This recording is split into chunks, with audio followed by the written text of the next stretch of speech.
I'm never taking economy ever again.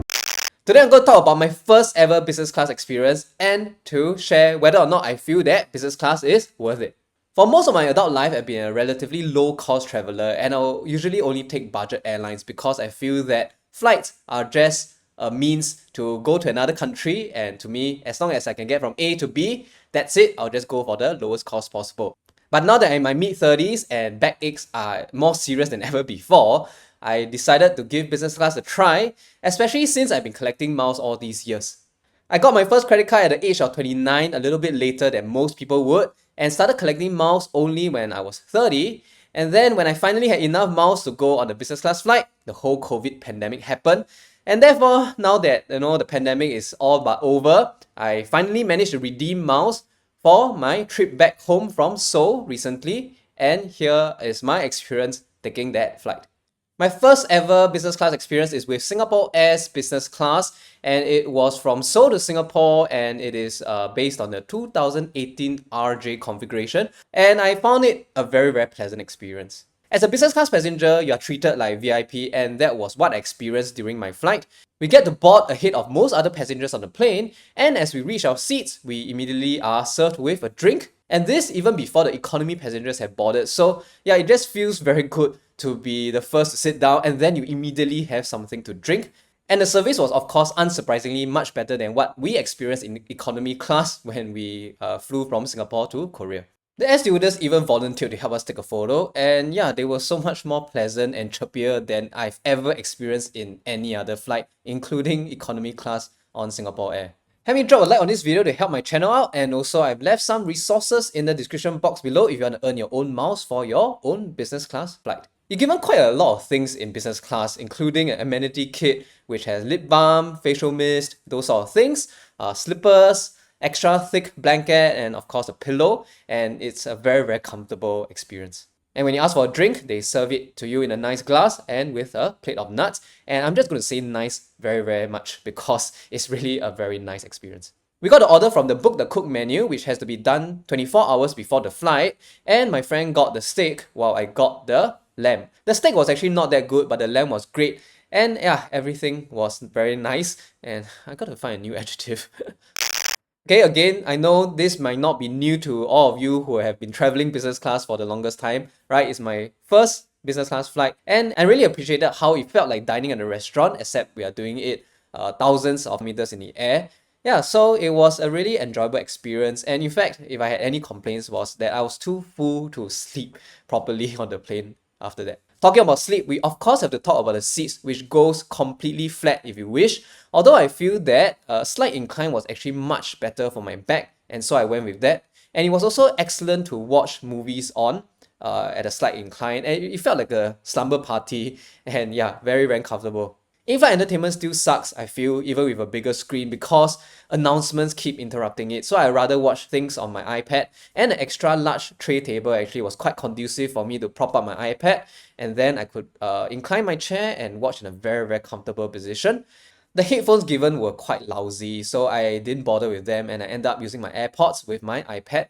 And the great thing about business class flights is that you get unlimited Wi-Fi throughout, which is something that's coming to economy as well on Singapore Air flights from 1st July onwards. There's plenty of space here. There's a side table for items, and there's also the super large tray which unfolds and can comfortably house a laptop. And I found that I could really do work here without much compromise, except for the rather slow internet, but hey, we are up in the air and still connected, so I'm not complaining. So obviously, business class is much better than economy, but of course, it also comes with a much heftier price tag. So the million-dollar question is it worth paying a premium for in terms of cash or even miles? Now, a return trip to Korea will cost around $400 on a budget airline like Scoot. And if you want a full service flight, Singapore Air has fares from as low as around $600 over dollars. But when you go to business class, even at a promotional rate, the cheapest I could find was $2,500 for the same time period. So from budget to full service flight is about 50% more expensive. And then from a full service flight to business class, it is 4 times the price. I'm not sure about you, but I think for most people, right, paying the premium to go from budget to economy class on Singapore Air is pretty okay, but to pay 4 times of economy to travel on business class, yeah, I think that might be a little too high a price to pay, especially when that budget can be channeled to things like having a nicer hotel, for instance. Thankfully, mere mortals like us can enjoy business class flights when we earn airline miles. Now, airline miles doesn't magically make business class flights free, as I've explained in the previous video before, so tap here for more information. Okay, but you can get business class flights at a substantial discount. Now, miles can actually be bought at around 1 cent each, so head over to my website if you want an article on that. And my flight from Seoul to Singapore cost me 52,000 miles plus $80 of tax. If I bought each mile at 1 cent, my total cost for this flight will be $600 because 52,000 miles is around $520. And then I have to add the tax, which brings us to $600. If we spend 1.25 cents each, the flight will now cost $730. Now you might say, hey Seth, I don't buy miles, I just use my miles card, so this flight is as good as free, right? Again, I've explained in my previous video that when you use a miles card, you are typically foregoing cashback, and therefore you incur opportunity cost, which means you're still giving up money for this business class flight. And if you choose to use a 4 miles per dollar card over a 5% cashback card, you are buying each mile at 1.25 cents. So even if you play the miles games pretty optimally, I would say that business class flights will still cost you roughly double of what you will pay for economy flights. And I think that is a call you have to make whether or not all those extra nice things in business class is worth paying double for.